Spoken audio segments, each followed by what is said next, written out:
Taylor Swift is fuming. She's livid. According to reports that surfaced on January 26th and 27th, 2026, our dearest, biggest pop star on the planet reportedly feels exposed and kind of violated after her private text messages with Blake Lively were unsealed in federal court. But here's the question that everyone is asking. Is Taylor actually upset about her privacy, or is she just panicking because she got caught in a lie? For over a year, Taylor Swift's high-priced PR team has maintained a very specific narrative. They told us she had zero involvement in the production of It Ends With Us. We've been told she simply licensed the song as a favor to a friend. But on January 20th, 2026, the court unsealed the receipts, and they paint a picture of someone who was more than just a bystander. She was one of the architects. We now have the messages where Blake Lively explicitly asks Taylor for a huge favor to help her manipulate Justin Baldoni. Blake texted Taylor asking her to lie to Justin by claiming she was freaking out over specific script pages that Blake had secretly revised. Taylor's response wasn't a no or even a let me think about it. It was, I'll do anything for you. Now I can see the blind loyalty to a friend as respectable, don't get me wrong, but we have to be wise about this. This isn't just supporting a friend, as she claims, like this is documented agreement to deceive a director on his own set. Now that these texts are public and the mean girl tag is sticking, Taylor's camp is suddenly leaking to Us Weekly and people that she feels violated and wants to stay away from the drama. It's a classic Hollywood pivot. Taylor's happy to play the dragon when it means crushing someone's career in private, but the second the public sees the mask slip, she plays the victim. Today we're looking at why the Lively Swift alliance is crumbling and why she might have finally met her match in the court of public opinion. If you want to know why the public is turning so sharply against the Lively Swift alliance, you have to look at the text where she shamed Justin Baldoni. For those just jumping on to recent developments, on January 20th, 2026, court documents revealed a message Taylor Swift sent to Blake in early December 2024. Taylor shared a link to a People magazine article where Justin Baldoni opened up about his history of sexual trauma. Specifically, his decision to save himself for marriage after being traumatized by a previous partner.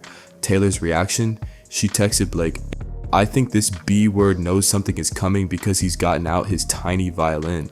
Think about the sad irony here. Taylor Swift has built an entire career on the all too well narrative of her own heartbreak and vulnerability. Yet here she is reportedly mocking a man's actual survival story and quickly assuming it to be a PR stunt. Megyn Kelly didn't hold back on her January 23rd broadcast, calling the exchange nasty at every turn and noting that it makes Taylor and Blake look like two little mean girls having a giggle at someone else's pain. But it gets deeper. Now that these texts are public, Taylor's camp is revealing to Us Weekly that she feels violated and exposed, claiming she was just being a supportive friend in a private moment. But how supportive is a friend who advises you on how to use Hollywood power dynamics as a weapon?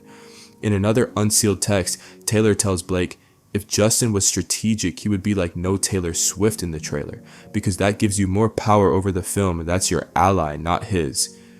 Taylor was a consultant. She knew exactly how her fame was being used to strip a director of his creative authority, to claim she's a victim of a privacy breach now after using her private influence to mock a man's trauma and manipulate a film production, comes across as the height of disingenuousness. The mean girls aren't fuming because their privacy was invaded.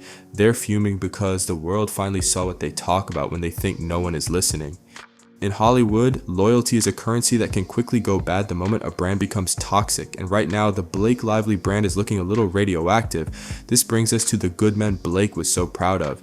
In the unsealed emails from May 2024, we see Blake pleading with a couple titans of the industry to help her, quote, save the film from Justin Baldoni. She emailed Ben Affleck with the now popular line, Ben, it's Blake, don't hang up. She showered him with praise and begged for his prescriptive and insightful feedback on her cut of the movie. But here's the interesting thing, Ben Affleck reportedly never responded. While you can easily assume he was just too busy, people can now start pointing out that Ben, who has been through the Hollywood ringer more than once, might have smelled something off about the chaos on that set. By contrast, Matt Damon was all in back in 2024.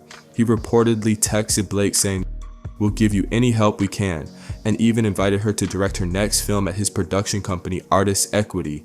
He even joked that they were a nice cult. But fast forward to January 2026, and that cult is nowhere to be found, at least not yet.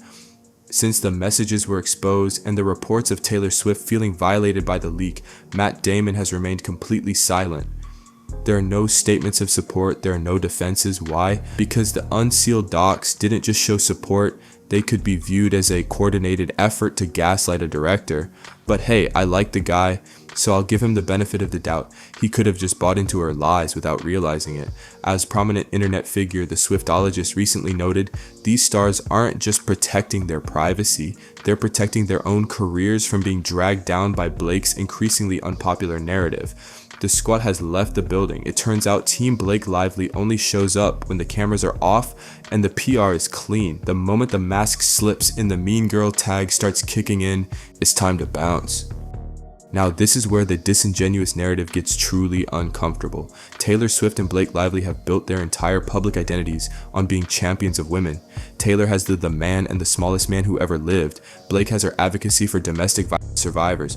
But the latest documents from January 20th, 2026 reveal a version of feminism that looks less like empowerment and more like a tactical weapon used to crush someone they may deem is in their way.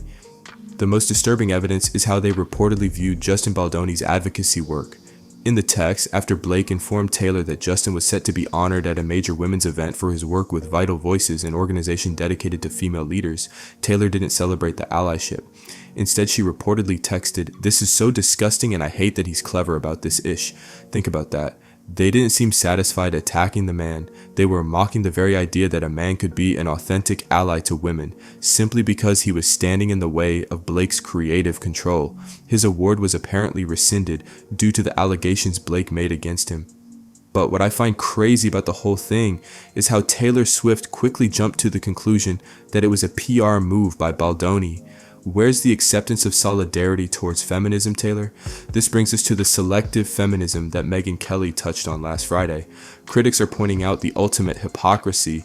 Taylor and Blake used the language of the Me Too movement, invoking laws designed to protect vulnerable victims to conduct what the email suggests was a coordinated power grab. Taylor was even caught on text advising Blake on how to use allyship as a leverage point. She told Blake that if Justin was strategic, he would have kept Taylor out of the trailer because having her there gave Blake more power over the film. Guys, it's the language for me. Strategic? He's clever about this ish? He knows something is coming because he's gotten out his tiny violin. In Taylor's world, power isn't about safety or justice. It's about who has the biggest dragon in their corner. Now that the texts are public, Taylor's team is trying to frame her as violated because her private mockery of a man's sexual trauma and his advocacy work was exposed. But you can't call yourself a feminist hero on stage at the Eras Tour and then use your private time to plot the erasure of a person's career because he wouldn't let you take over his movie. Perhaps she feels violated because the mask has slipped and the public is seeing the nasty reality underneath. The question on everyone's mind today isn't just isolated to the trial. What about the friendship that defined an era of Hollywood? Is the bond between Taylor Swift and Blake Lively affected by this in any way? For nearly a decade, they were the ultimate power duo, but the unsealed court documents from January 20th show that the cracks started forming long before the public had a clue. In a heartbreaking text exchange from December 2024, Blake actually reached out to Taylor, admitting she felt like a bad friend and a sad sack because she had been so consumed by her legal war with Justin Baldoni. Taylor's response was quite honest. She told Blake she felt a shift in their relationship, saying that Blake's recent text felt like reading a mass corporate email sent to 200 employees. Taylor literally told her, "I just kind of miss my funny, dark, normal-speaking friend who talks to me as herself, not like a plural unit." This confirms what many suspected. The stress of this takedown of Justin Baldoni could also be negatively affecting her relationships. Reports now suggest that Taylor feels betrayed, that Blake referred to her as one of her dragons in court, effectively using Taylor's name as a shield to justify her own actions. Insiders are now leaking to People and Radar online that the friendship has halted and that Taylor is protecting her peace by staying far away from the May 18th, 2026 trial. In Hollywood, loyalty is often a performance. Taylor Swift was happy to be a dragon in private, calling Justin a B word and easily latching onto the idea of doing anything for Blake to the point of lying on someone to the detriment of his career. But the second that private dragon energy was unsealed for the whole world to see, suddenly she feels betrayed. Taylor is reportedly fuming that her trust was weaponized and Blake is left standing alone. It turns out that when you try to bury someone using your powerful friends, you might just end up burying the friendships themselves. The inner circle could be fracturing. It's been exposed as a group of people who are only allies when convenient, with Taylor reportedly distancing herself and even leaving Blake off the guest list for her upcoming wedding to Travis Kelce, but these are only reports. They are yet to be confirmed.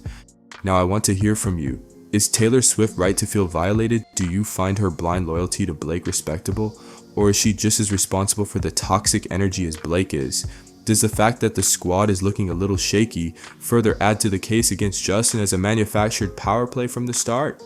Let me know what you think, if you understand where Taylor Swift is coming from to feel violated and exposed, or if you're like me and just don't buy it. Go ahead and like.